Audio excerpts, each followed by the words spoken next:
the rest of the story.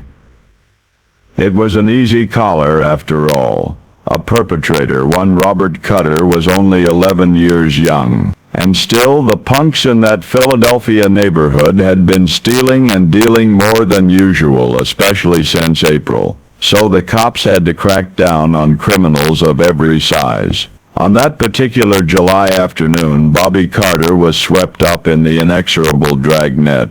He'd been spotted fleeing the scene on foot, but the authorities pounced, arrested the boy, and found him in possession of stolen goods. Police questioned the owners of the pilfered property and ascertained that it was indeed theirs. That was all the cops needed to know. Bobby was going downtown. Mrs. Carter, the boy's mother, was near frantic. "What do they mean?" she kept insisting at precinct headquarters. "What do they mean that her baby has to spend the night in jail?" Well, that was precisely what they meant. It was further suggested that maybe a few hours in the lockup would do the little hoodlum some good. Put him in the right frame of mind for the arraignment the following morning. Trying to conceal her sadness and especially her fear, Mrs. Carter hugged Bobby goodbye and returned home. It was a long, lonely night during which the lad pondered his crime. Maybe the judge would go easy. After all, possession was nowhere near as bad as dealing, and the kids had been dealing plenty in that neighborhood where Bobby had been nabbed.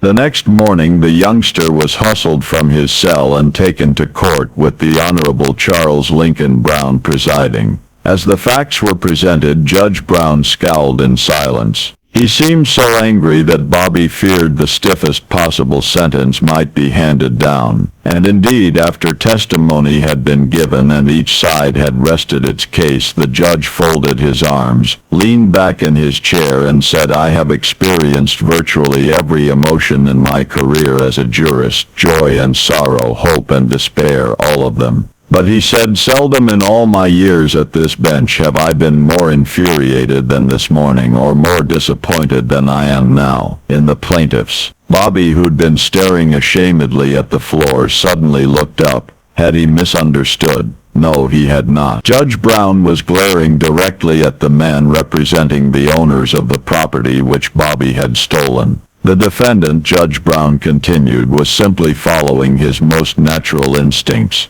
"In fact, I would have done the same thing in his place," said the judge. "So my ruling is finders keepers." Court adjourned. The astonished boy ran into the big arms of his waiting mother. It was a landmark decision Judge Brown made that day, one so significant, so far-reaching, that all of these 76 years later, there remains a proud and prominent statue of him in a downtown Philadelphia courthouse. As a result of his ruling and the widespread publicity which followed, not only did the local plaintiffs change their petty larceny policy, but similar businessmen all over the country soon did the same. For until the summer of 1922, baseball fans were legally required to return baseballs hit into the stands. And the kids who caught and kept those balls or tried to sell them on the street for a quarter were considered criminals.